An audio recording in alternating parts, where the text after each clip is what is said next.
Hello, hello. I'm back, guys, and yeah. Um, Today we're gonna see the second part of materials in Blender 4.2. Um, I'm a little bit sick. I'm so sorry if you hear my voice a little bit um, different. And yeah, um, we are going to see some procedural stuff in here. I mean, just for materials, not for modeling. So I brought these two pieces. These are two veggies in here that I modeled a couple of days ago. So I have this carrot and I have this tomato in here. So what we're gonna work on these guys is we're gonna make all the materials, the surfacing for both of these guys.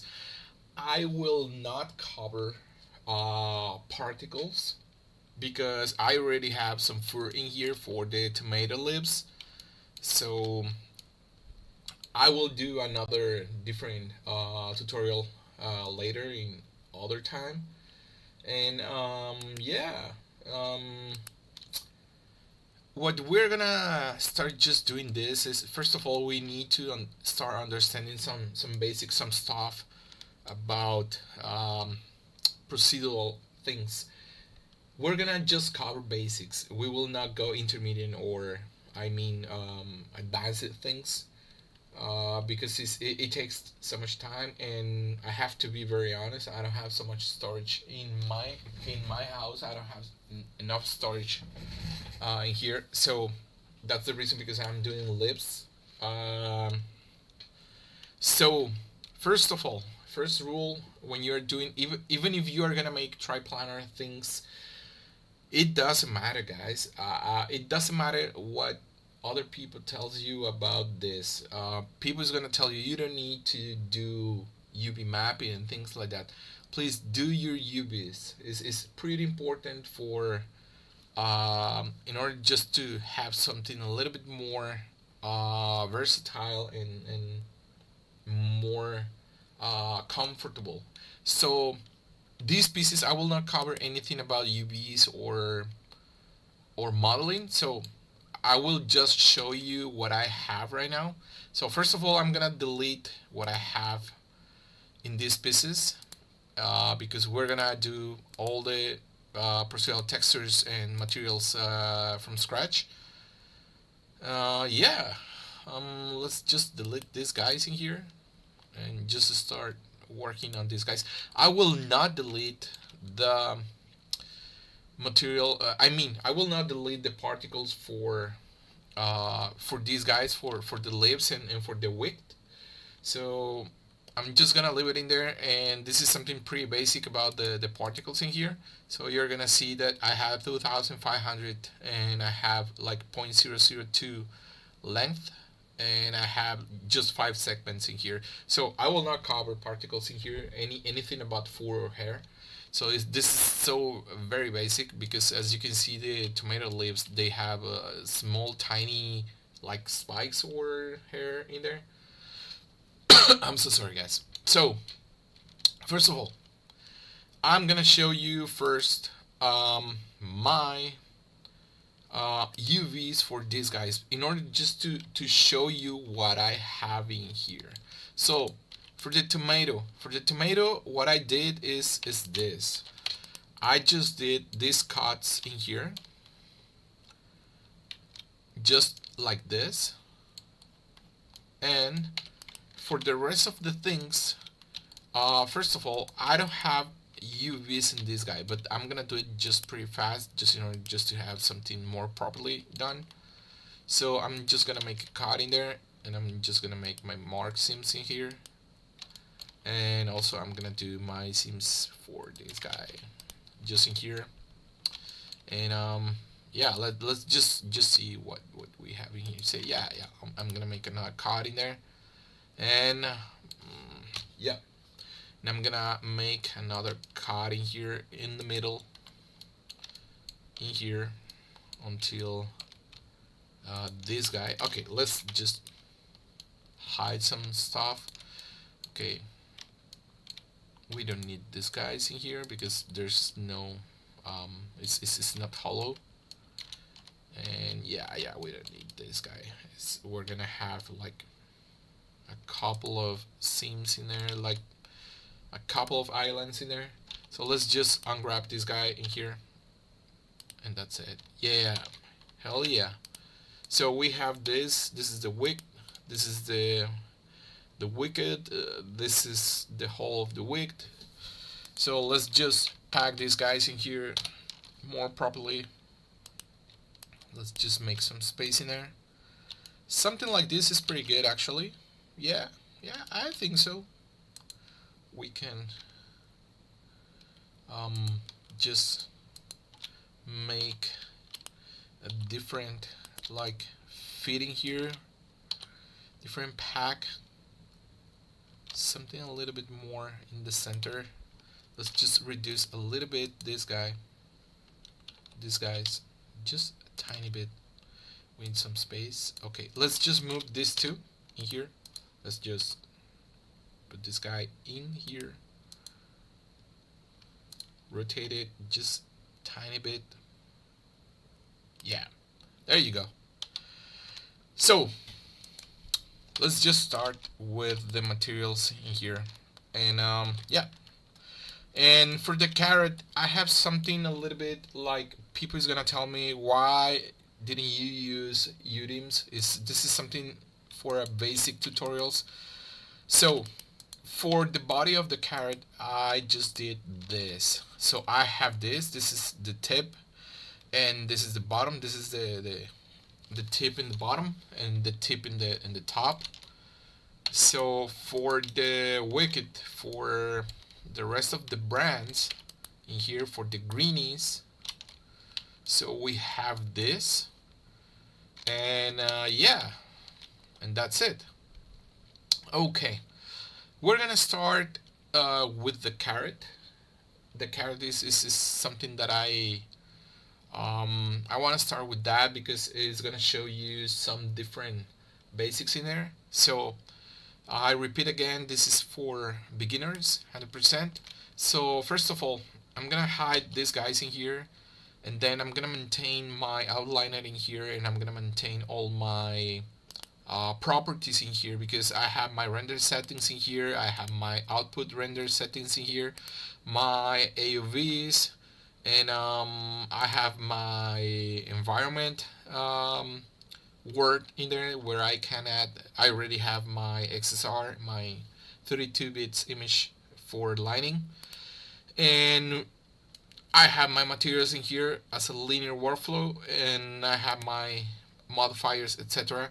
So I'm gonna change this window. I don't need this window as the UV editor.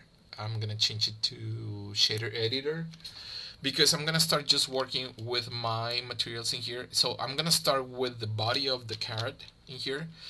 First of all, if you're gonna start just working on look depth and surfacing and things like that, so first of all, in my personal opinion, we don't need the lines for the axis, and we don't need the floor and the grid.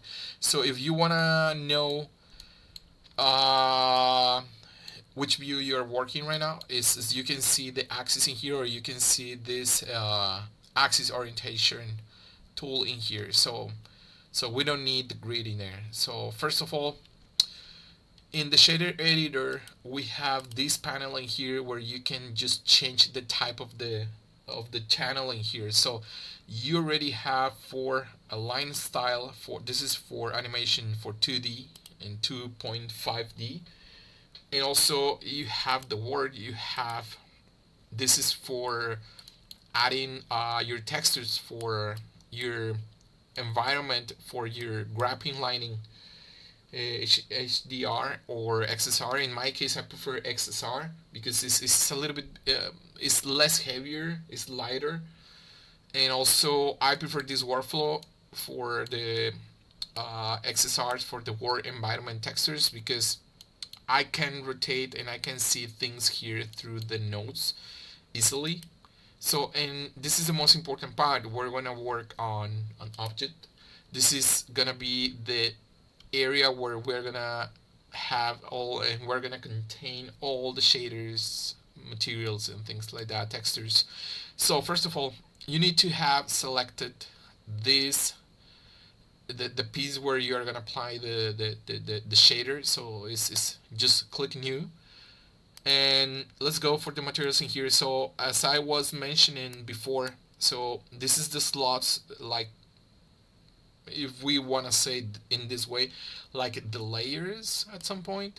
I mean, you can have it multiple shaders in one piece. It depends what you want. So in this case, we're gonna put here body caret underscore m, and we're gonna just start working. First of all, I'm gonna start just working um, with the principal BFDS. Is F. So first of all, let's just go for rendering this in real time in Eevee. We're gonna start working on cycles, but Eevee is like it's gonna be our main bible for working right now for the look dev. So I really would like to start working on rendering directly in here. So as you can see here, the body of the carrot is right now is just having this kind of lining, and yeah, let me change a little bit. No, I'm gonna leave it like this. Okay, it's alright. So we have something like this. First of all, when I start just working on something a little bit more organic for texturing and things like that, I would like to apply, for example, in this case, a base color in here. So let's just click something random, like let's just go for the base color, and let's go in order. So let's just apply something like this a little bit. As you can see, the light is just affecting just one side because the light is just coming this way. So after this, we're gonna just start just analyzing this. What do we need for the section of the for this carrot? As you can see in the carrot, it has like small gaps with some yellowish tiny lines in there that they're just going this way, like this and this. So how are we gonna work this for something pretty basic in here? So first of all, let's just go here to the materials. I'm just gonna zoom in this section just to see how the textures are gonna behave in here. So we're gonna let me just click in here because I think the previous live I didn't click this. So I had the screencast. Let me see how it is working right now because last time, yeah, there you go, baby. Okay, you're gonna be able to see what I'm clicking right now. So first of all, I'm gonna click Shift A, and then I'm gonna bring this new panel for you guys. Is we're containing here in the shader editor a lot of panels in here. We have inputs, the output of the material. If you wanna extract like a AOV material for custom shaders, for custom AOVs, and then control everything in compositing. So we have color in here. This is the section for color correction. I have to be honest, guys. So when I was working in a professional, in my previous job, many people told me, please do not add brightness, contrast, gamma, and things like that when you're in the process of look depth. Please don't do that, because or surfacing, because at the end of the day, um, you're gonna add some values that we will not be able to control in compositing or lining in that moment. So sometimes I am agree with that, and sometimes I am not. It's because I am a generalist guy and I know how to correct those things at some point in my way. So that's the creativity that I can bring to a studio when I just go and work in Canada or Germany or other places. Is because in my case I have several. It's not skills. I have several experiments that I have applied in my life doing look dev in my personal portfolio. So we have converters. These are pretty cool, guys, but these are pretty advanced. We're gonna use color ramp and we're gonna use some of this. We have the sections for the shaders for the materials. So we have this list of materials that we can use for many things. In our case, we're gonna work with the principal BFDS, principal BSDF, and we have something for generals. We have something for principal volumes, for liquids, etc. So what are we gonna do in this case? We're gonna start just working with the principal BSDF. We're gonna add it, and then what is next? We're gonna start just working with these guys in here. So in this case, we're gonna work only with the noise texture. It's gonna be your bread on the table for every day. The noise texture is really powerful to do many things for procedural textures that they can control many different kind of distortions. We have a Bornate texture that I love it so much. We have some wave textures, we have sky textures, we have point density for some things, and the magic one. I have tried before in the past, and I sent to Blender Foundation like 8 years ago. Why did you call it magic? So I don't understand. It's like a pattern of knitting, but multicolor, like chromatic, like chromatic aberration colors, like RGB colors in there. But I don't understand. But sometimes I use it for fabric and things like that. We have an image texture in here, so you can bring this kind of node to bring an image for a texture in here, but this is not gonna be for this case because we're gonna start just using procedural textures, so no bitmaps. And we have IES lamps. These are textures for lamps for architecture and archivists. Those lamps that they create some kind of flowery shapes in there. So sometimes I use it and sometimes I don't use it. It depends on the project. We have gradient textures. These are pretty cool. We have environment textures. This is for the war panel. We have checkers. We have brick, and we can bring sequences depending of what production needs in the right moment. So you can bring some sequences for to produce some visual effects and things like that. You can bring multiple images. For example, you can bring just in one shot like base color, roughness, metallic, etc. just in one click in here. So and then you just can connect it and things like that. So the next one is very important because it's gonna add the mapping tools for location, rotation, scale, and how the vector of the UVs are gonna behave on the textures. But I'm gonna show you a quick tip next when I finish. We have bump nodes to add bump mapping, normal maps, and etc. etc. Right now, hallelujah, we have vector displacements. These are pretty cool, but this is most of the time vector displacements are for extremely complex characters for films.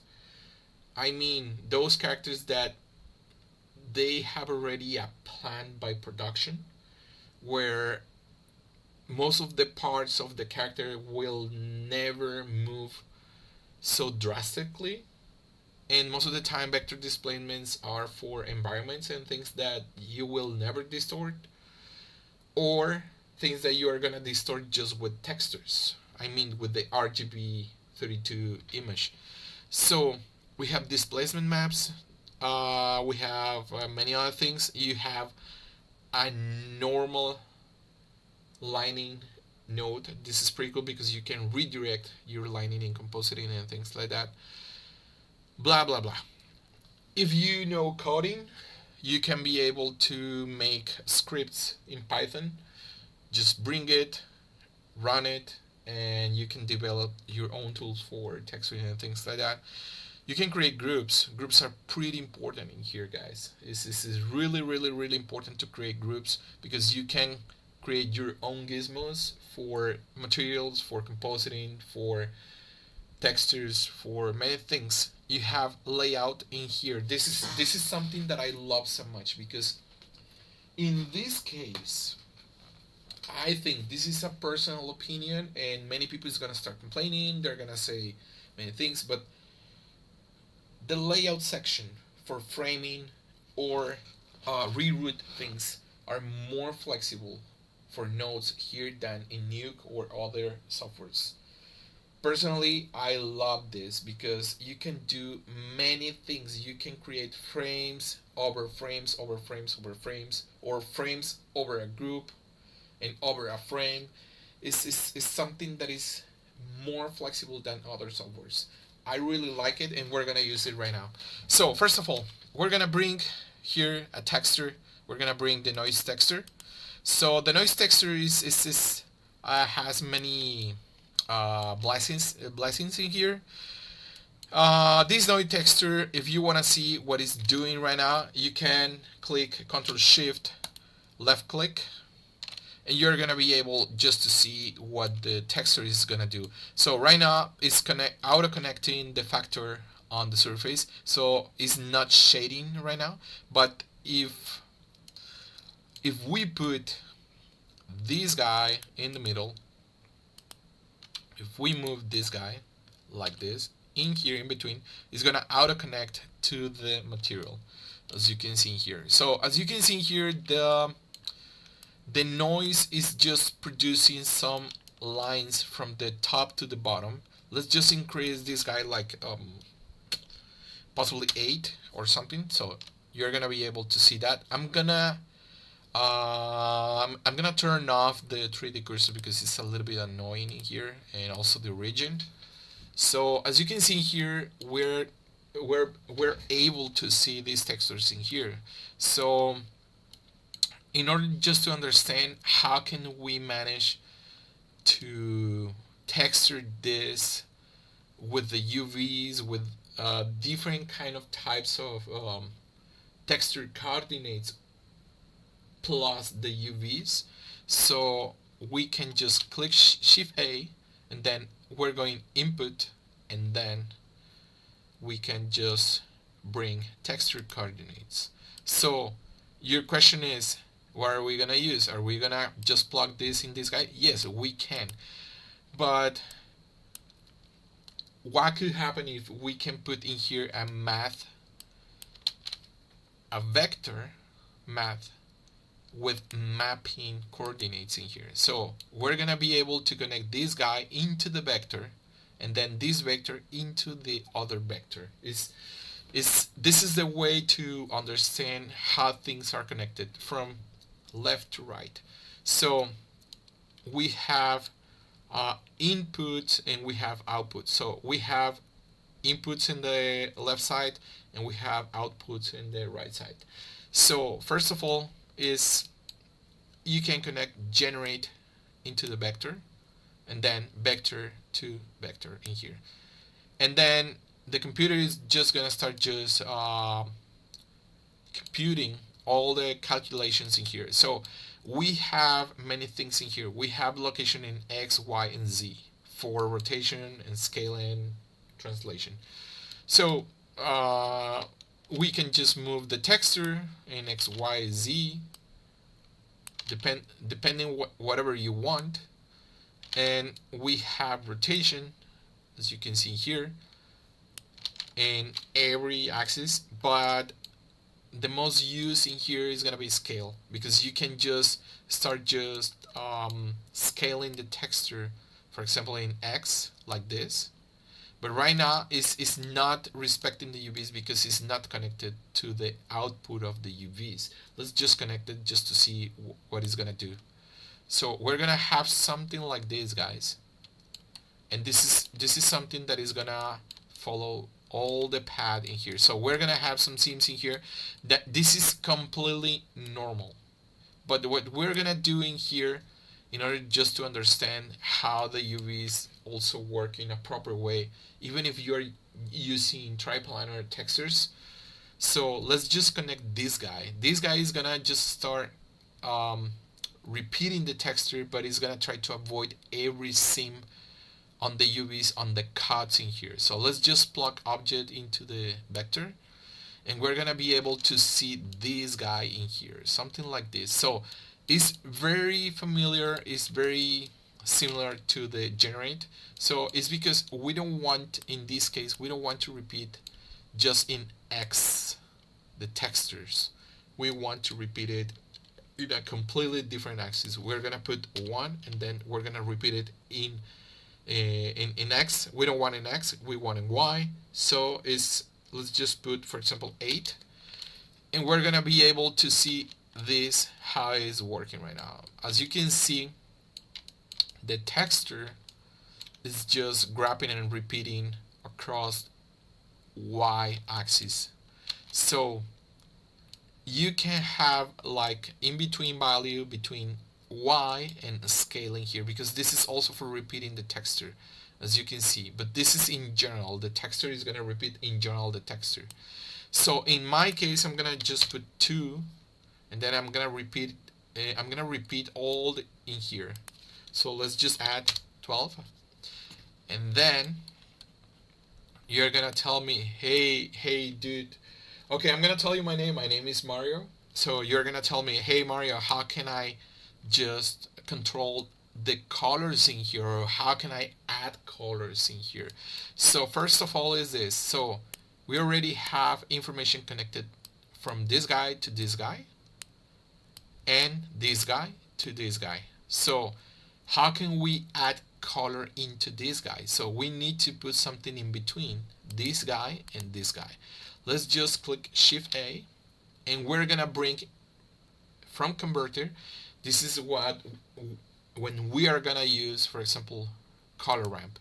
So let's just put it in here and then just drag it in here, and it's gonna auto connect. So how are we gonna manage all the textures in here? So we can just start just moving this guy, something like this, and then just moving this other guy, something like this, and we're gonna be able to see the final result in black and white of the gaps of the carrot in there. So this is something that you can take your advantage, and sometimes, let me explain you this, guys. So sometimes procedural textures are gonna be very useful for something pretty quick and something that you need to repeat all the time. You need to repeat the pattern. Sometimes you will take the decision not to use procedural, because when you use procedurals, many people doesn't understand that the algorithm needs to calculate this guy until this guy, and then this guy until this guy, and this guy to this guy, and then this guy. Let's imagine we have a scene with a bunch of procedural things done by nodes. It's gonna need to calculate many things. I heard one time in a job telling me, no, that doesn't take in mind the CPU or the GPU. No, it does. It does, guys, because I have already talked with one of my best friends in Germany, and he's a very high level expert in Houdini, and he told me, okay, Houdini is very powerful. Blender is also very powerful, but the problem is this. When you do nodes needs to be pre-calculated in order just to produce the final result. So when you have a big um, web of nodes in there, so your calculations at the end of the day are gonna take some time. Just take that in mind.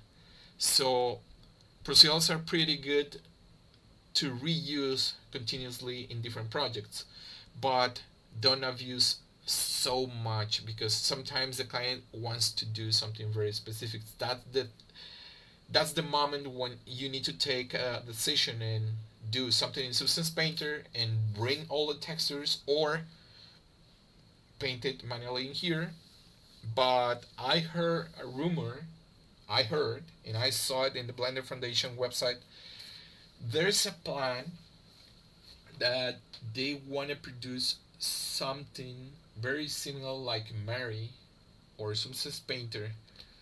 Not the same, but something similar, um, with nodes to paint and not affecting the performance on the computers.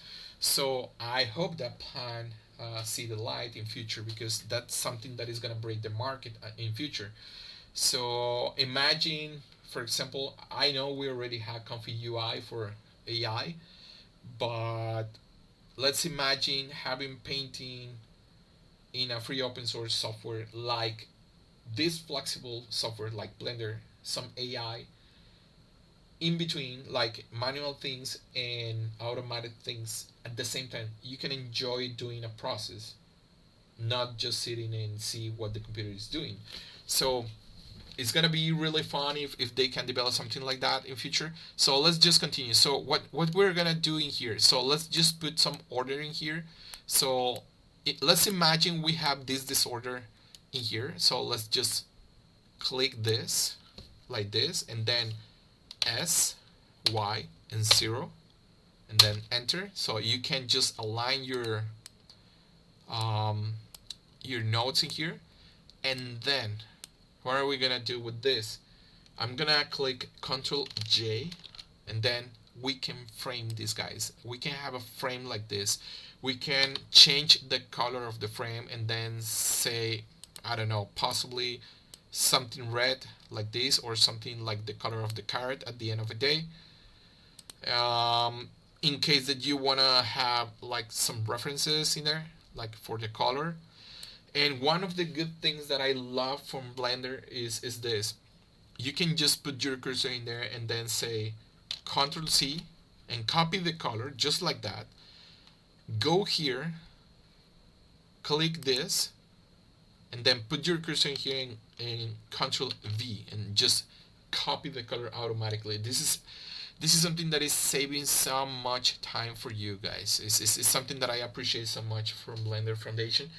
So we're gonna use another color in here. So let's just bring this guy in here, and let's just bring the same color that is pretty close to the yellowish, and then let's just move this guy something a little bit like this, and then you're gonna be able just to see some of the results with this carrot in here. So we haven't finished yet, guys. So we have something like this, and as you can see, every carrot is completely different. So we will not make a general opinion in here. So we're gonna do something pretty random. So as you can see here, I'm just using my imagination. I'm just thinking about the card. I'm not taking any reference. I have pretty good memory reference for things. So, but most of the time you need to take reference from internet, or pics or photographs or things like that, illustrations. So in this case, I remember the cards, they have these like some yellowish lines in there, but in between they have, I mean, inside of these gaps they have like some tiny brown color in there, that I think is where the carrots, they can spread the roots and things like that, if you wanna just start growing veggies in there. So we're gonna start just knowing this guy. So in the color ramp we have this section. You can work in RGB, you can work in HSV or L, and these are the different kind of interpolations for the color ramp. Some people like to use the B spline because it's a little bit softer. So you're gonna be able to see some softer images in there. So let's just bring it just a little bit more closer, just to have something a little bit more like this. Let's just bring a little bit closer this guy. Let's just go back a little bit, just a tiny bit. We're gonna bring more lines in here because we need a bit more. Let's just bring a little bit more lines.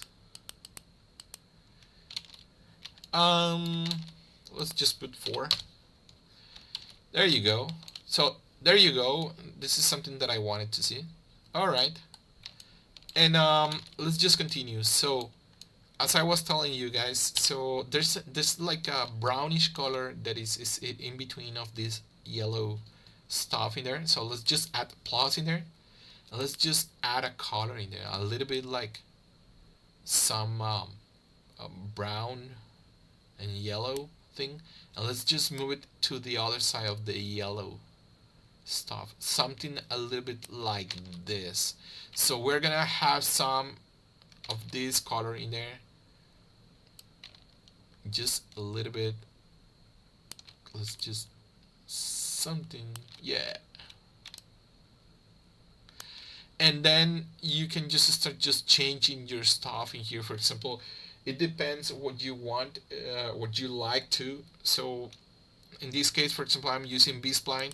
You can change it to linear or cardinal, things like that. So it depends on what you want. It's not what I want. So we can just continue just doing some of this stuff in here, like tweaking just a little bit. Yeah, something like this. This is quite alright. Tiny. Yeah. Okay. All right.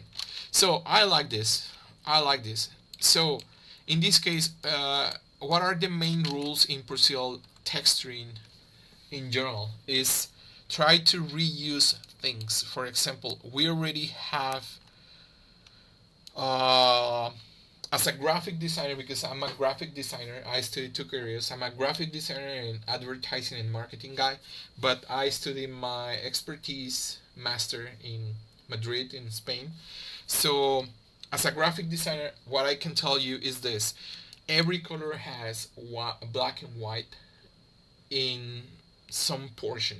So we're gonna reuse these guys. For example, this node, we're gonna click Shift D and then duplicate this guy in here, and then we're gonna plug again the factor in here. But what are we gonna do with this? Are we gonna use the colors? No, we're gonna change these guys into black and white. We need those values because colors, they are sharing RGB, so we only need just the value, the amount of black and whites for these guys. So we're gonna just decreasing until 0 the saturation value in here, because we're gonna use these kind of values in here, something like this. We're gonna reuse this into the bump mapping. The bump mapping is something that needs information in black and white to create an illusion. Bump mapping is something that is going to create an 100% illusion. It's not going to make anything physical like displacements. Displacement, the name already talks by itself. It displays the vertices in there. So in this case, as you can see here, so we have the texture with the coordinates and we have the ramps in here. So let's just Ctrl J and just put these guys in here. Let's just add a color because we want order in here. So let's just put like some reddish, and then let's just move these guys in here. So as you can see here, it's a little bit more understandable how I am working right now in this with these guys. So as you can see here, I have my section for my texture and my texture coordinates, and I have my ramps in here, and I have my my shader in here. So it's very important just to have order in here. I really prefer to have things like this. So let's just continue. So what are we gonna do in here? So we're gonna call a bump mapping in here, and we're gonna just put it in front in here. So we're gonna just plug the color into the height, and we have some values in here. We can invert the effect, and we have strength or value, and we have how much distance is gonna propagate the bump in here. So let's just get close just a little bit in here, and then we're gonna put in the material, we're gonna click normal and plug it into the other normal. So the result is gonna be very aggressive. As you can see here, is extremely aggressive. Is because the value is 100% right now, and the distance is just spreading really high. So I love to work with low values, 0.025, and as you can see here, it's just decreasing really good. So let's just put like 0.100 or 0.250. So, and as you can see in here, we have something like this for this guy. Then this is where we can just start playing. We already have the values with these colors, but we can just start just making these values just start working like this. We can just start moving these guys and see the final result with these guys in here. For example, something like this. As you can see here, let's just make something like this, and we can just start propagating the values, something like this, and we can change the linear to B-spline in order just to have something a little bit more soft, and then you're gonna be able to see, for example, some nice results with this, a little bit more organic, and adding some other gaps in there. And this is something that is gonna give us more rich in the final results. So for example, we can just start just working something like this, and this is something really good. It's a little bit more organic. So at the end of the day, the final result is looking really good. What I was telling you at the beginning of the video is I remember when one of my supervisors or leads, I don't remember, or I think it was the pipeline director or pipeline supervisor, telling me that not to use the color correction in surfacing because compositing is gonna get crazy or mad and things like that. Sometimes it's necessary, in my personal opinion, because sometimes you need to manipulate all the colors at the same time. You don't want to do color by color doing changes. It depends on the case. In this case, for example, I really would like to add a gamma in here, and the gamma, if I increase the values, are gonna get a little bit darker. So let's just add, for example, 1.1, and it's gonna just start making contrast colors, and it's gonna start just working with the final color profile in general. So 1.184, this is something that I like for the carrot. This is pretty good actually. I like it. Not so bad. And yeah, as you can see here, I'm still maintaining a lot of order in here, so I'm gonna just click just these two guys, and I'm gonna put them in a frame in here. So, and I'm gonna add like a gray color in there, and you can name those frames. This is pretty important. For example, controls, I can name it, and then I can put this colors, and then you can put in here I don't know, just the letters, texture coordinates, TC underscore T of texture, and then you can have like some naming convention for your pipelining in there. So I already have this, and this is for the body of the carrot. So you can add more stuff in here, and you can just add more different stuff in here. You can just manipulate, for example, the roughness with another texture. In my case, for example, I will put more order in here. For example, I'm gonna click this guy here, this guy and this guy, and I'm just gonna align these guys and then put another frame over them. And I'm gonna put this for color underscore bump, just to know what I have in here. And then I'm gonna add another one, another noise texture, and then I'm gonna show you the fast way to produce these two guys and already connected to the noise texture. So there's a shortcut to do that. So it's click this guy, then Control T, and then it's gonna just bring those, and they're gonna be automatically connected. So what are we gonna do with this guy? So let's just bring this guy in here, and yeah, and let's just bring another color ramp. So you can click Shift A and then just go converter, or you can just go and click space bar and then color ramp, and then just bring it in here. So it's pretty good, pretty fast, and things like that.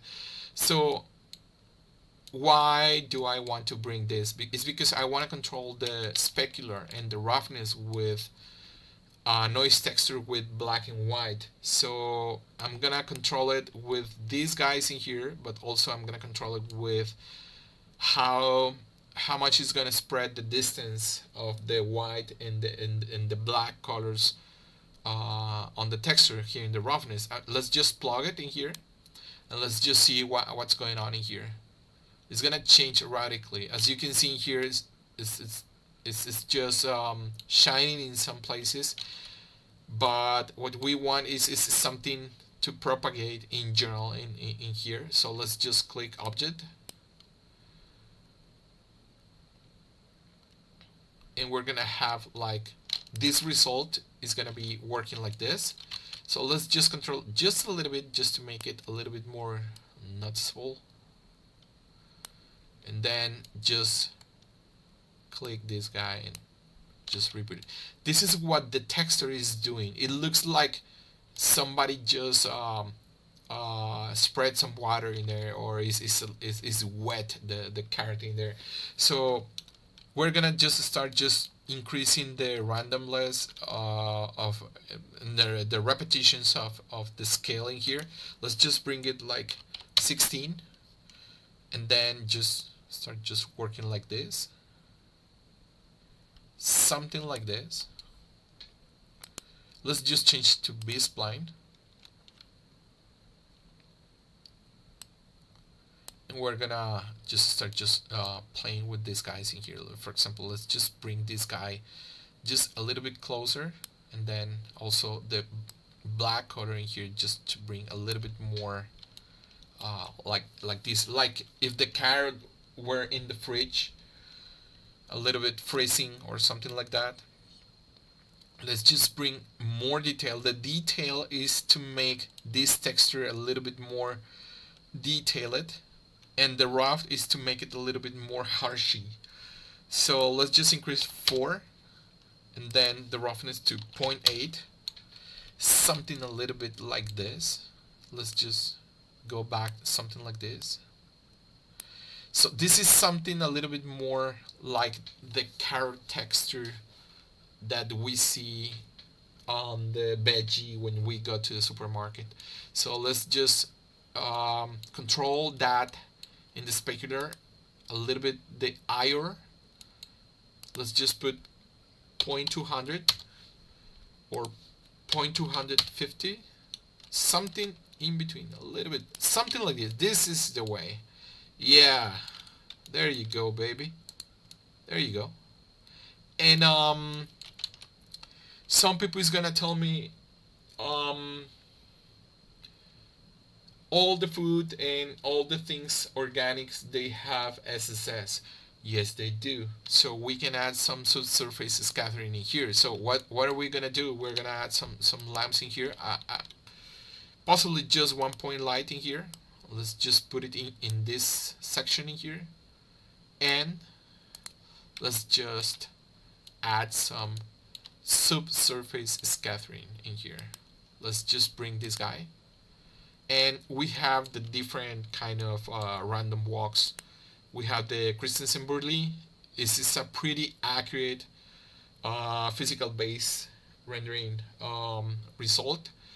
I like it, but it's too heavy, and this is the walk for the random walk for skin, and this is the random walk for generals like wax and things like that. So how does this work? So you can increase the weight in order just to have some how much percentage is gonna um, affect the piece. So this is how much percentage we're adding of subsurface, but the scale is how far is gonna spread the this effect. So let's just increase like 1, and let's see the result. So we have something like this. Let's just decrease it manually. Okay, right now it's not working 100% properly, is because we need to add in the shader, we need to activate some stuff in here, the ray trace transmission. We need to add it, and then we need to increase the scale. So as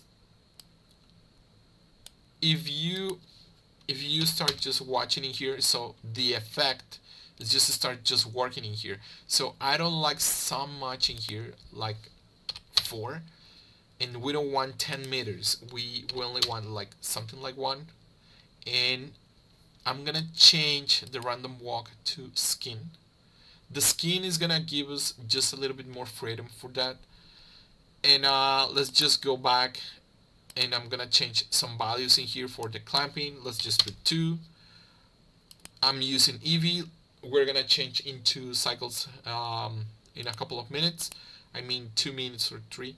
So let's just increase the resolution to 1:1, max roughness, screen tracing 100%, and this guy, the global illumination 1:1, 4 bounces, position 100%, and we can just increase the values in here and change stuff in here. So how is this working with the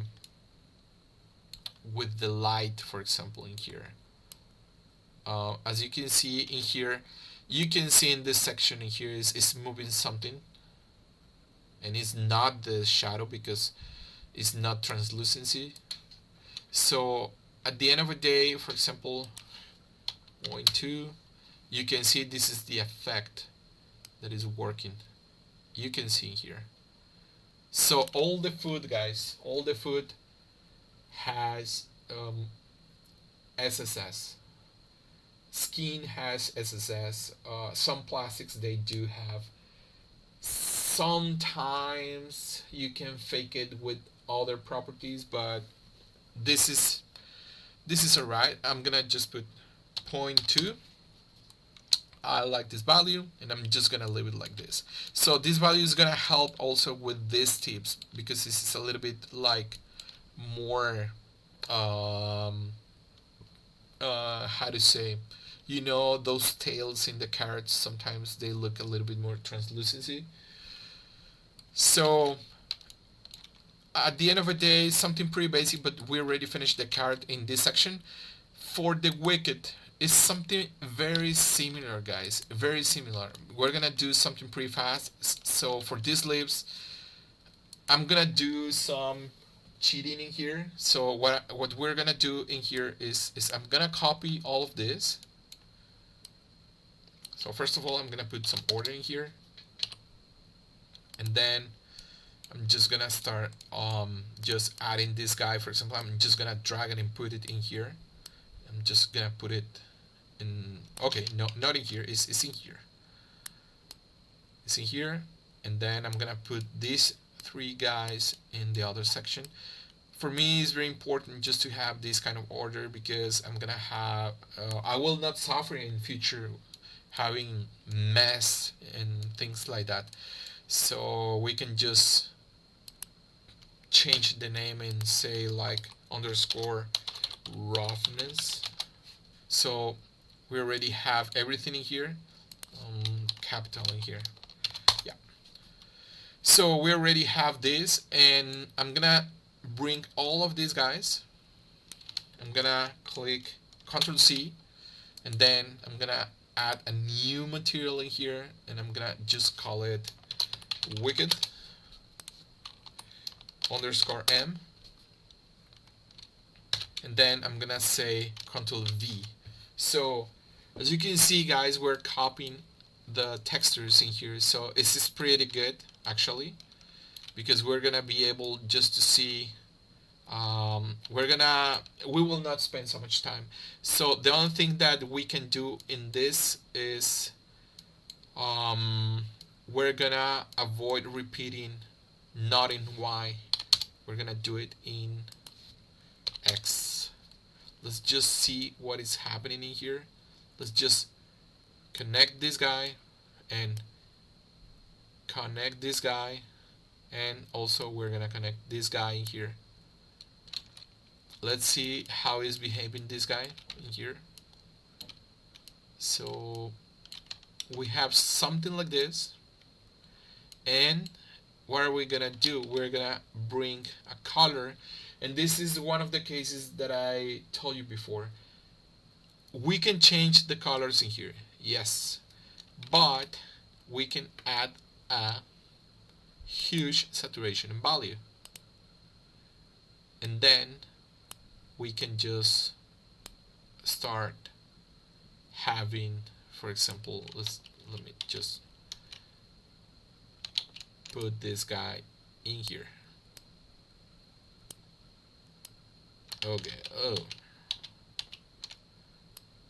I'm gonna just put it in here. Yeah, there you go. And what we can do in here is just changing the color, guys, and that's it. For example, let's just go like this and add some colors in here. Let's just add like something a little bit darker, a little bit something like this, and there you go, guys. This is what I was talking about when I was working in some projects in Europe.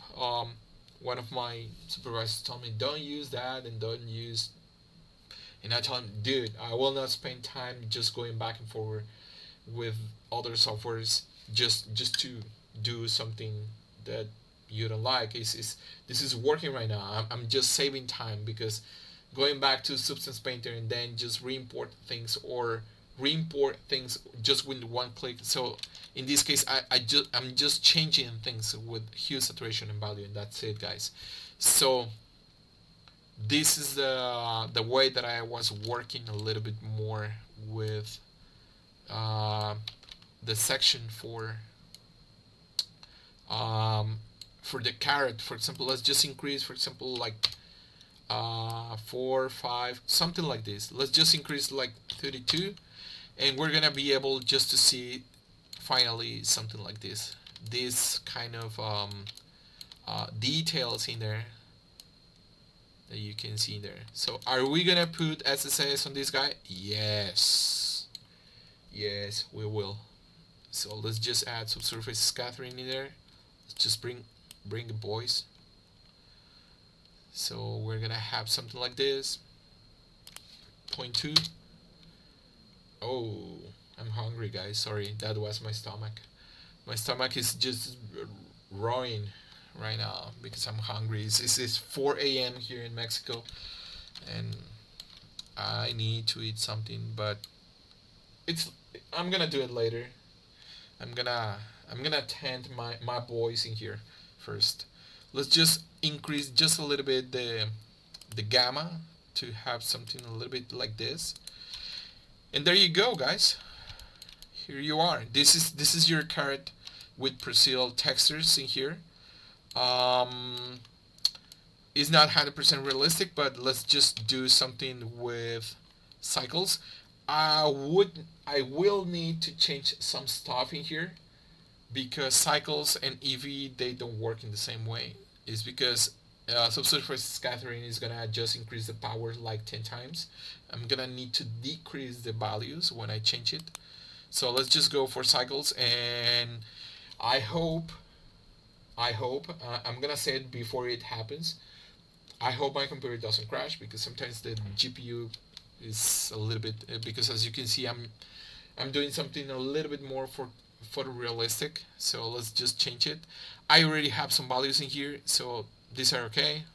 Let's see performance. I will need to change like 256. Persistent data, just in case if I do a still. Let's just do a render in real time. There you go, guys. This is what I was telling you. So cycle is gonna just increase all your values in here like you don't have a tomorrow. So let's just reduce this, and let's just reduce like the value for 0.8, and let's just reduce this guy like 0.2. There you are. The problem is that the SSS just increased the values like crazy. As you can see, it looks like very plasticky. So let's just reduce some of the values in here, like 0.200. We don't need so much. We can increase just a little bit. Yeah, there you go. So yeah. There you go, man. Let's just increase just a little bit, some watts in here, like 5 watts. Let's just bring this guy a little bit like this, and just the radius for the shadows like 0.250, and just take him back again like 24 watts. Yeah, there you go. Yeah, you will be able to see something a little bit more organic. Yep. Let's 0.250, and yeah, let's do exactly the same for this guy. Let's just put 250. You're gonna be able still to see some subsurface scattering in here. Let's just go. Yeah, you can see here. It's still a little bit hard. 0.05. Yeah, this is quite alright. We still have it. You can see the red dots in there are working in there, and there you go. So if I move this guy, you will be able, in the back, you will be able to see this happens also in real life. So we can just start reducing just tiny bit, like 0.084, 5.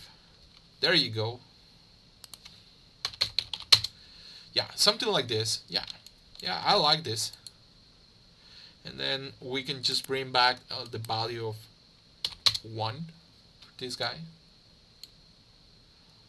Let's just put this guy a little bit far like this. There you go. This is something more believable. And you can see the textures are working really nice in cycles in here. We can just tweak some of the values for the brownish guy in here, like something tiny bit like this. There you go. Yeah, this is pretty good actually. I like it. So this is for the carrot, guys. Let's just jump into the tomato. The tomato is gonna be something similar, but it's gonna be a little bit tricky because some people is gonna say, oh, the tomatoes in my country doesn't look like that. But if you take a look, there's several kind of tomatoes. Here in Mexico we have green tomatoes, and we do a lot of spicy salsas in here with that green tomato. We use it for to do the the brunch in the morning with eggs and things like that to do the salsa.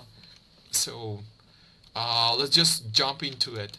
So we're gonna start just working exactly the same like the carrot. Let's just bring and make the we're gonna do this a little bit faster, so the video at the end of the day you're gonna have it in my channel, and you're gonna be able just to see it or watch it anytime you want it. So tomato underscore m, and let's just bring the cards on the table, guys. Let's just bring this guy. Okay, let's just start working in here, and we're gonna do it almost exactly the same with the noise texture. Ctrl T. We're gonna bring color ramp. As you can see, guys, I'm working a little bit faster. It's something that I am a little bit used to. So it's something like this. And as you can see, sometimes the tomato is red, and sometimes it has some splats of yellow colors in there. So let's just bring first of all the reddish color, something like this. Ooh, this is a little bit like not so good. Okay, let's just bring the yellowish,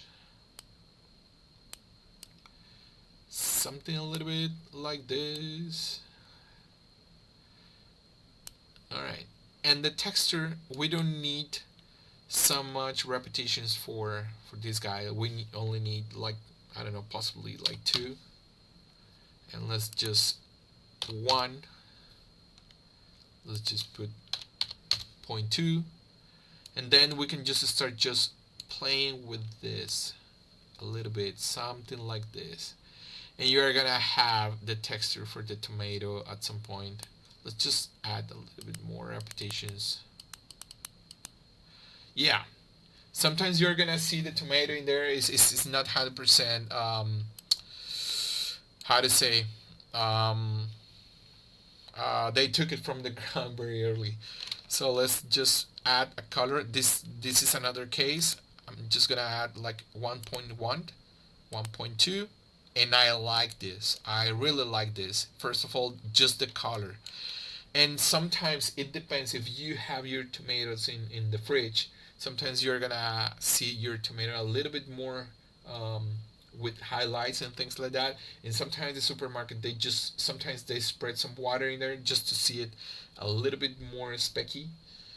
Let's just put 0.4, something like this. Hell yeah. We're gonna change into this guy, something like this. Oh yeah, we do like this, we do. And then we can just start just decreasing just a little bit. Yeah, there you go. I like this, and I like this tomato effect. Let's just change it into B-spline, something a little bit. As you remember, this red dot in here was so sharpy in linear. Let's just change it to B-spline, and then just start moving this guy just tiny bit, just like this. There you go. And then, because I don't want to be confused with the blue effects of the XSR, I'm gonna change it, because I just changed this XSR into black and white. I don't want to see the blue color around this guy. I can add that effect with the sheen or Fresnel effect. So let's just add something that we already know from the previous tutorial. We're gonna add some code like 0.1, something like this. As you can see, some of the reflections are just start working in there. Let's just bring just tiny bit, a little bit like this, just a little bit. Looks a little bit plastic. Let's just increase a little bit more. Yeah, hell yeah, yeah, I like this. And yeah, and some people, not all, sometimes people add the color that we create for the base color, sometimes people just add it into the sheen tint. So let's just add some color in here, and let's just reuse the information of the base color here to here. And it's gonna give us something a little bit more um, realistic, a little bit more according to the colors in here. And yeah, and next we're gonna add some surface scattering. Let's just change it into walk skin. Let's just turn on the ray tracing guy. Let's just change it into EV. We're gonna work just in the look depth process. Let's just add the ray trace transition, and let's just increase the weight in here. Let's just see how it's working here. 0.2, and there you go, guys. It's a little bit more organic in here. Yes. Yes. Let's just put some order in here. Let's just add these guys like this. Just compact these guys. Let's just add this guy in here and here. And we're gonna do exactly the same process like before. And let's just bring the noise texture like before, but this is gonna be for the roughness. Sometimes the tomato, it depends. If you want to add some detail like some wear and tear, like some rooting, so that's different. So you need to add more stuff, but most of the time we don't have any effects like bump mapping or things like that on the tomato. Then if you want to add some batchy stuff in there, like I'm gonna let me show you how I add some batchy, some bumpy stuff in there, like if the tomato was crushed with multiple veggies in there. For example, let's just add normals. It's gonna look horrible, but let's just reduce like 0.100, something like this, and let's just decrease the detail like 0.5, and there you go, guys. Sometimes the tomato, they just look something a little bit like this because they're like crashing with other how to say veggies in the basket. For example, let's just imagine you by mistake you just put the tomatoes in the bottom of the basket, and then you just start putting the watermelon and other things, heavier stuff. So this is the way how to make, for example, something a little bit more like bumpy. And there are some I don't know how to say in English, some race or some type of tomatoes, different kind of tomatoes that they are a little bit like this. This is looking, actually I'm gonna leave it. It's looking really good actually. Looks a little bit more natural. So I'm just gonna leave this guy. I like it. Yeah, I'm so sorry. I'm gonna say a bad word. I'm so sorry, YouTube. Let's fuck it. I hope they don't cancel this. Sorry. Let's just add these guys in here. Frame. Let's just add this guy like this. And then we're gonna do exactly the same thing. Let's just put it in here because it's gonna be a little bit messy in here. Let's just add another noise texture like this. Ctrl T.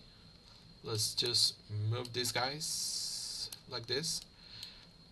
No, like this, and then just add another color ramp.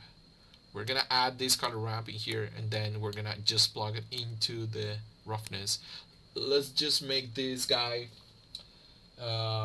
yeah. Well, the gamma is gonna start just working with the luminance of the colors. It's gonna start just working with saturation and luminance at the same time. It's gonna change the how the color lot or the color profile looks into your viewer.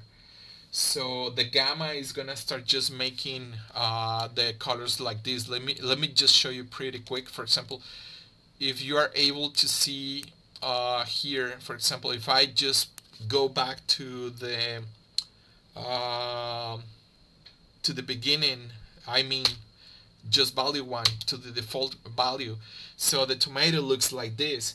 So sometimes you want to oversaturate and over luminance your colors, or the opposite. For example, in this case, I want the colors a little bit more darken and saturate. So take a look, for example, the colors in here, and it's gonna change radically the light of the color and the saturation of the colors. So let's just increase 1.1. So as you can see, it looks a little bit more reddish and a little bit more orange, the yellow color. So let's just put 1.2 and take a look. It looks a little bit more natural. The colors more vibrant. And so with this, you are changing so much your saturation and luminance at the same time. So at the end of the day, the result is you're changing a little bit drastically the result of your color lot in the final result. You can also change how the colors behave with physics. So in this case, for example, I'm using Filmic, but you can change it into AGX. These are color lots based on physics. So I should be using AGX, but Filmic is pretty good. It depends on the look. It depends on what production needs, or at the end of the day, what the client needs. If the client has the money, it's money day, dude. You cannot go against the client's wishes. So in this case, for example, I'm gonna over contrast or saturate things like medium high contrasts like this, and then there you go, man. You're gonna be able to see the final result like this, and then you can just go a little bit back just to bring back the results in here. So as you can see here, I just put some surface scattering in here, so the power of the percentage that is making influence on the tomato is 100%. Let's just put 80% or 50%, something like this. Not so much. It looks a little bit more organic. Let's just bring back, for example, 1.2 to make it a little bit more reddish. And there you go. All right. So first of all, I'm gonna decrease just a little bit, like 80% of the XSR. Yeah, I like this. And yeah, for the tomato, this is quite alright. Let's just continue for the roughness. The roughness is right now actually working, but the problem is that we haven't moved anything in here. So we need to move, for example, something like this, and there you are. You're gonna be able to see something like this, like if the tomato was in the fridge.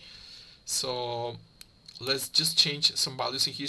Let's repeat a little bit the texture of the noise pattern, like 8 something, possibly 16 is alright. Yeah, it's looking really good. What's going on with this is, let's just click Ctrl Shift left click just to see what the texture is doing in here. So the texture is just working like this. Let's just change it into B-spline because I don't want 100% blacks. It's 100% black, 100% white is not good.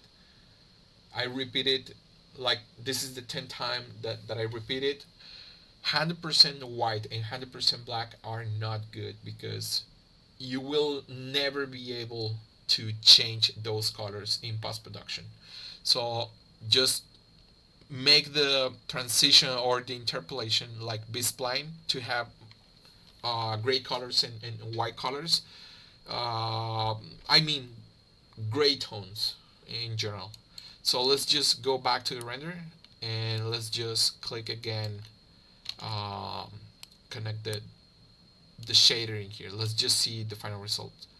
Okay, as you can see, the transitions are going a little bit better, and we can change a little bit this guy in here just to have something completely different. And as you remember, I create some code effect in here, and the code effect is the second layer, is like a second layer of the roughness speculars.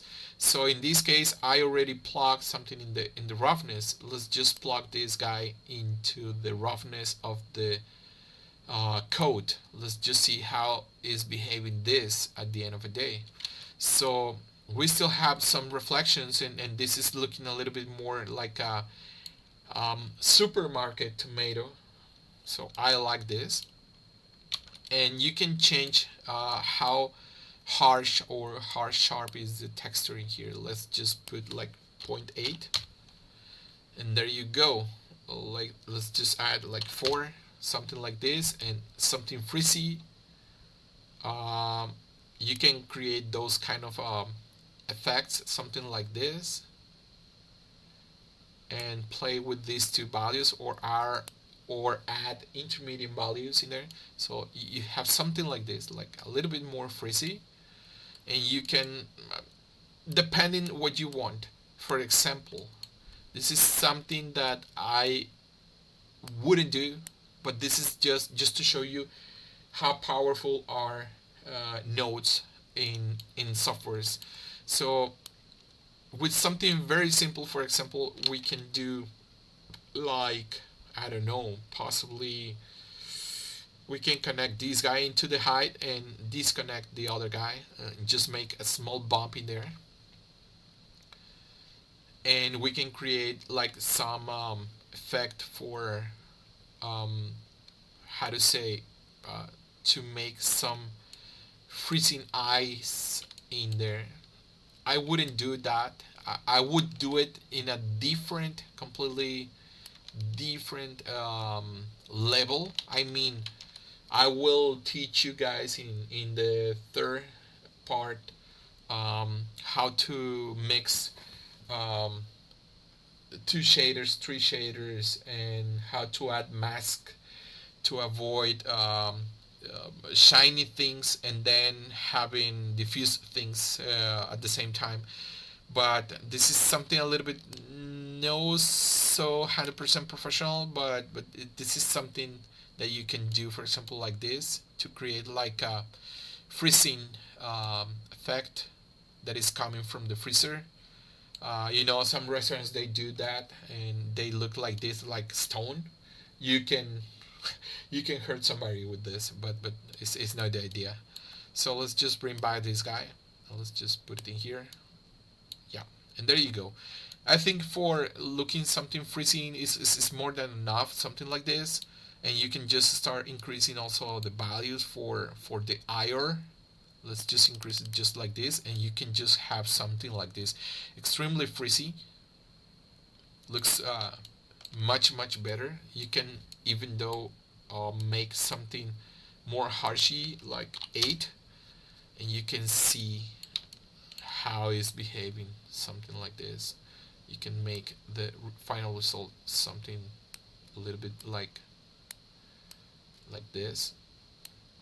Sometimes you take from the fridge things like this, like some the smoothies or some the jars for the beer and things like that. And this is just an example to show you that if you are doing a project, for example, for a supermarket, and the supermarket wants to show the people the freezing fruits and things like that in the bags, and they want to express that they have natural freezing fruits or veggies in plastic bags. This is one of the ways that you can show it in a commercial or an ad in YouTube or things like that. So, for example, I'm gonna just put this guy like in 3, and then I'm just gonna put back this guy in 0.5 or 0.2. I don't need so much detail with this, and I'm gonna just do something like this because it's something that I just wanna do, um, something just to show you guys. This is, yeah, something like this. Let's just put 32. 8, it's alright. Yeah, it looks alright. I like this. Something like this. Yeah, there you go.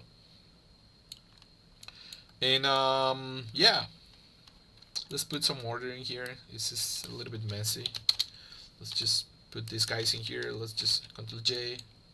No, let's just bring back these guys in here. This is, I'm gonna take these guys out of the I'm gonna remove these guys from the frame.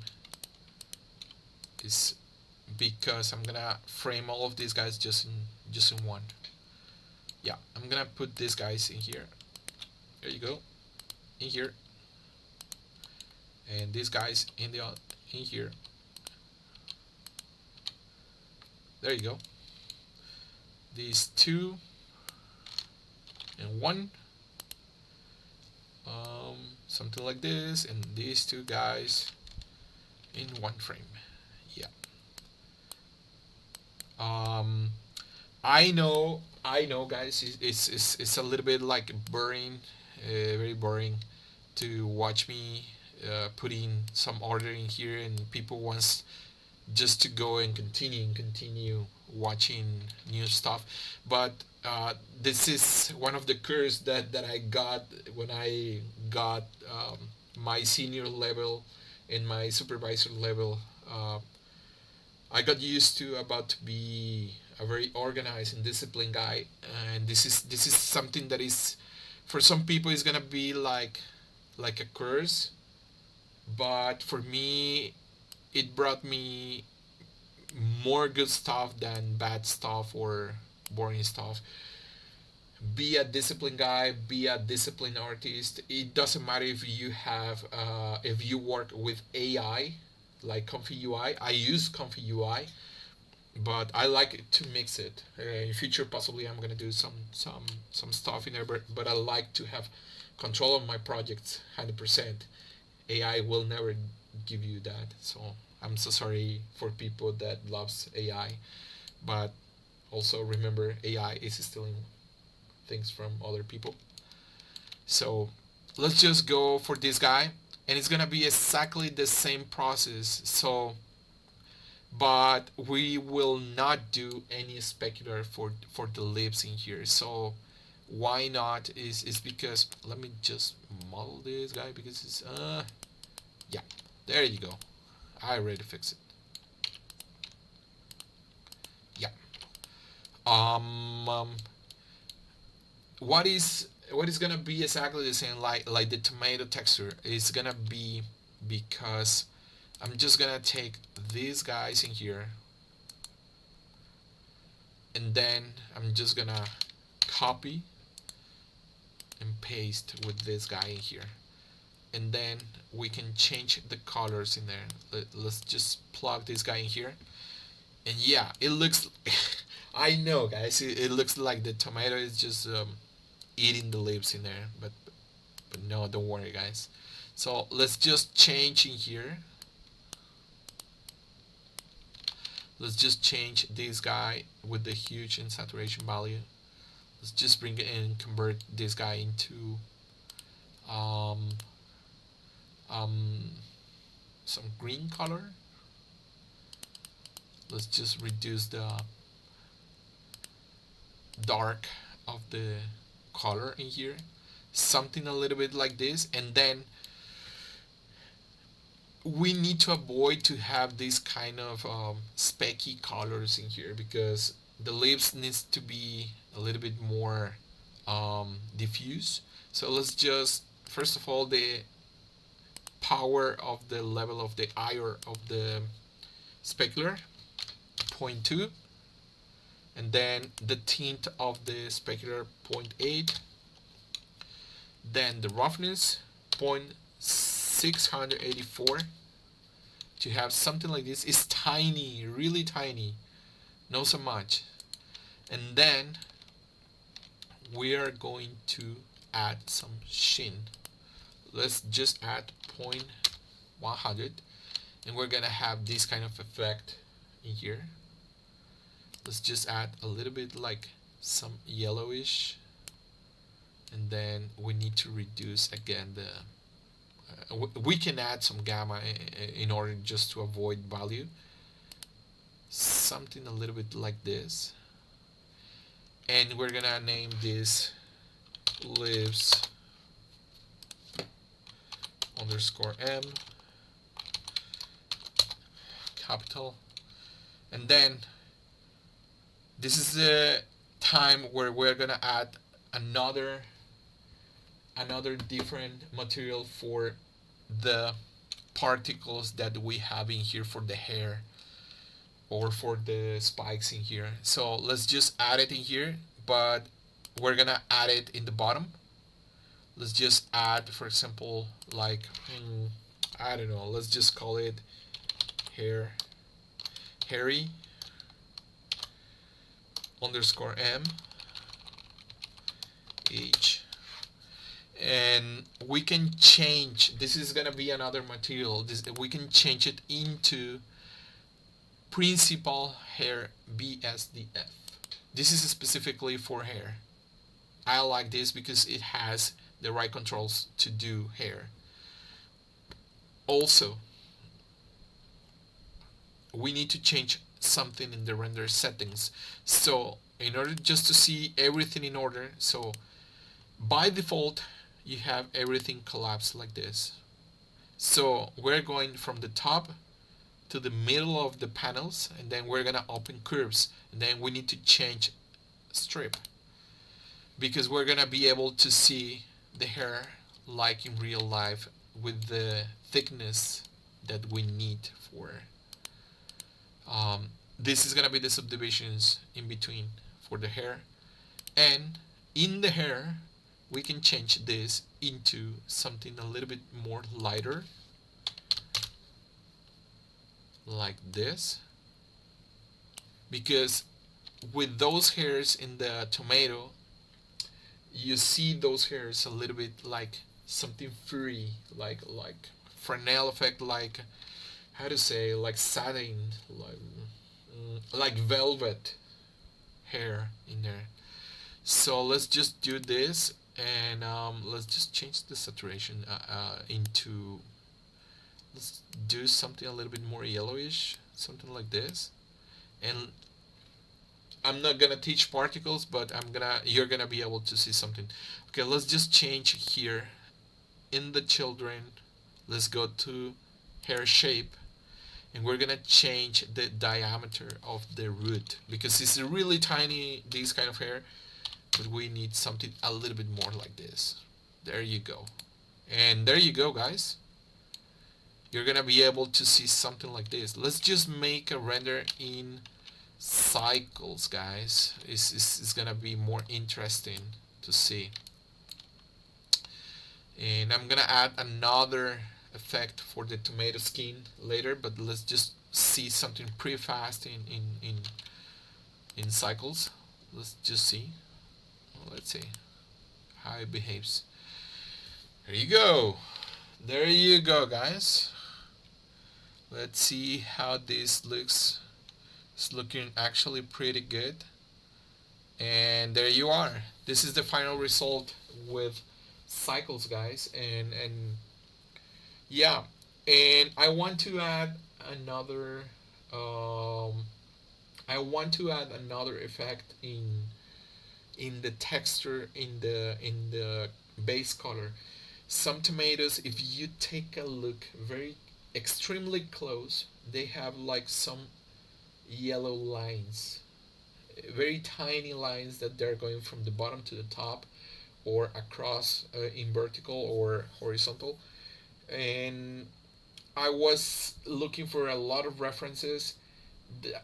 that was the moment where AI helped me just to make a research for examples. Most of the time I use AI for looking references. I don't steal things. I just use it as a tool and that's it. So let's just add those lines in there, because those lines are gonna be like a small detail that they're gonna give us some, how to say, more richness into the piece. Let's just add another, or we can just duplicate these guys in here. Let's just Ctrl C and Ctrl B in here. Alright, let's just make this guy like this, and we're gonna change some stuff in here. Let's just increase the roughness like 0.8. Let's just the scale like 8. We're gonna be able just to see like some dots in there. Let's just increase the detail like 4, and we're gonna need to change, for example, how to say, let's just make, for example, in X like 32, and we're gonna have something like this, guys. Take a look, something like this, and then we're gonna change this from generate to UV, because the UVs are gonna help us to give us these kind of effect, guys. Let me just show you, for example, the effect at the end of the day. This is what I was looking for.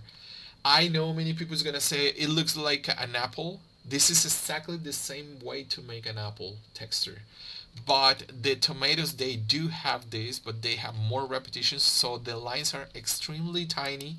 Let's just put like 8 times more, or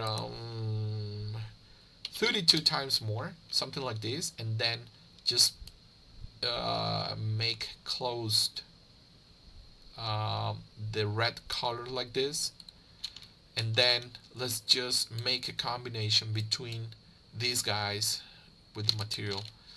So we have this. So what are we gonna do with this? We're gonna make in here, we're going to the color, mix the colors, and in my case, because I want to mix the colors, I want to go to color in here, and then we're gonna mix this guy in the bottom and this guy in the top, and then we're gonna connect this mixed in here in the base color. Let's see the result. So we have this, guys. So we can decrease the power of this guy in here, something like this, and there you are. So if you take a look very close, guys, very close to tomatoes, they have these kind of lines, or sometimes they have dots. In this case, for example, I'm gonna just clamp the result. Let's see how it behaves. So the result is a little bit better. Let's just increase, for example, here to 64 to have something like this, and let's just go in here and move a little bit more in here just to give more accurate colors in here. So the yellow colors are looking fantastic in my personal opinion in these sections where the light doesn't land in here, but the reflections are just giving us some results in there. Also, we're gonna give some textures to this guy, like some bumpy stuff in there. Let's just go back to the other material in here. Let's just add like some noise texture in there. So as you can see, with the noise texture, we are doing many things, guys. Many things. So don't be afraid to use it in your projects. It's a very novel node. Is something that I appreciate so much, because the noise texture is really good. You can do a lot of stuff. Let's just add color ramp just in case if we want to make a contrast with the result. Let's just add normal and see how it behaves in here. So let's just put 0.100, 0.025, and then we're gonna just start repeating texture like I don't know, possibly 64 times, something like this. Add like 4.8, and there you are. And there you are, guys. So let's see the final result with cycles. And we're gonna make a quick render with both guys. Let's just see how they look in real time. Oh well, guys, we can just start making a salad. We can just start making a salad in here, guys. So let's just add a camera. Control 0 just to get inside of the camera. Let's just start moving the camera in the view in here. Let's just select the carrot and the tomato, and then click period to make these guys like this, and we're gonna change the resolution to 1K by 1K to make a rendering here. Let's just do it. Let's just make a render.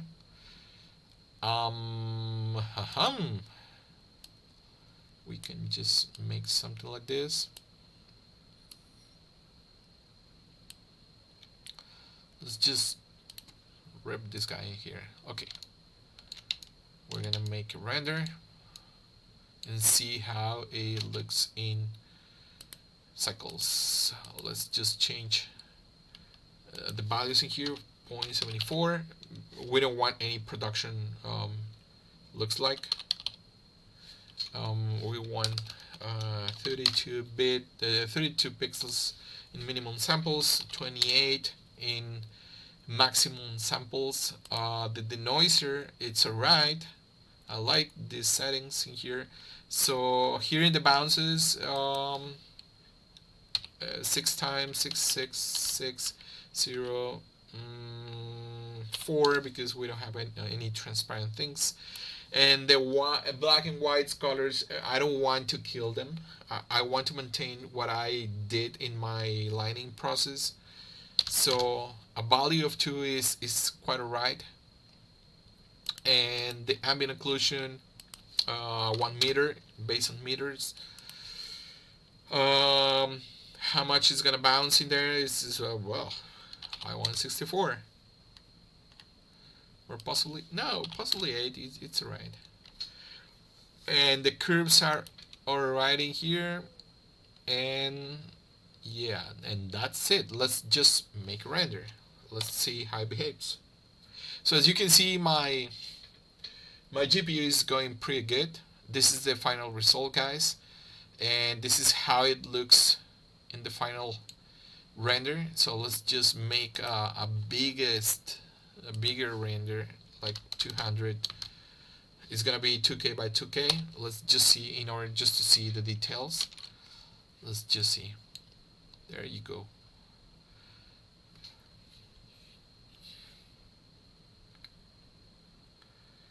Let's wait a little bit. It's just using 200 megabytes. It's quite alright. So you can see the final result. It looks a little bit plasticky, this guy, so we can change that guy just a little bit, just to have something a little bit more accurate for this guy. Let's just make this guy a little bit more believable. Let's just go in here. Yeah. And alright. Something a little bit more like this. Yes. And just hit render. And yeah. I hope I could help you. Hello, I am a dog. With your question. The gamma is just to bring up or down your the luminance and the saturation for your colors at the end of the day in the final result. So here we are, guys. This is the final result in here. As you can see, it's a little bit more natural. We can go for compositing just to make some changes for the final result in the nodes in the compositing area to make it just a little bit more believable. So for example, we can just start just working pretty fast just in color correction in here is let's just bring for example like yum, yum, yum, yum, yum. I love the color balance in here because it gives so much richness into the pieces, for example, for the final result, and then something like that. So we can just recuperate some colors in there and things like that. Let's just is for example something like this, and we can add some atmosphere with some colors in there like um let's just bring some values, some more drama colors in there. Depending whatever you want, you can add like an RGB curve with the film like, depending on what you need. This is how it's gonna look at the end of the day. You can change colors and things like that depending. So you can see the little 4 is working very properly in there, and that's it, guys. I think that's it, and take a look at the result. This is the way for the second part to materials with procedural textures and nodes inside of Blender, and these are just the basics. Next tutorial is gonna be to apply PBR. It's gonna be between Blender and Substance Painter, and it's gonna be also, for example, how to mix two different shaders. For example, to have something a little bit more specky and another parts with no specs. I mean, dielectric and non-dielectric materials at the same time in just one one piece. I'm gonna show you some specific things to use, some masks. It's basics, uh, but I'm going with the levels. I mean, this is for beginners, but I am in just introduction, intermediate for basics, and advanced for basics for beginners. Advanced. I'm gonna possibly in future. I'm gonna do something for possibly for I don't know, possibly for a character because I am doing some fun art. It's just for me, and that's it. I will not do any money with that, but I'm gonna start just working with Slimer from the Ghostbusters, and I'm gonna do some texturing process for Slimer, for the tongue, for the teeth, for the body in general, because I don't want to do it like in the movies. I want to do it a little bit more solid, like some like a booger, like the boogers looks in real life. That's the actually that's the idea with Slimer in Ghostbusters, but I have already finished the model of Slimer, but I wanna add some details in sculpting here in Blender because it's really cool the new process for sculpting in Blender. So the process for extracting the maps in Blender is really fast. I know ZBrush is the king for this, but I wanna tackle all the things inside of Blender because it's an amazing tool that it can bring so much richness for the new generation artist. I'm an old guy. I'm 43 years old. Well, I'm not old, but there's new generation coming here, and I want to teach you guys how to navigate in 3D and things like that. Thank you very much, guys, and have a good weekend and enjoy the tutorial. And if you have any questions, you can just put your questions in the comments in when the video is ready in YouTube. Thank you very much and have a good weekend, guys. Bye bye.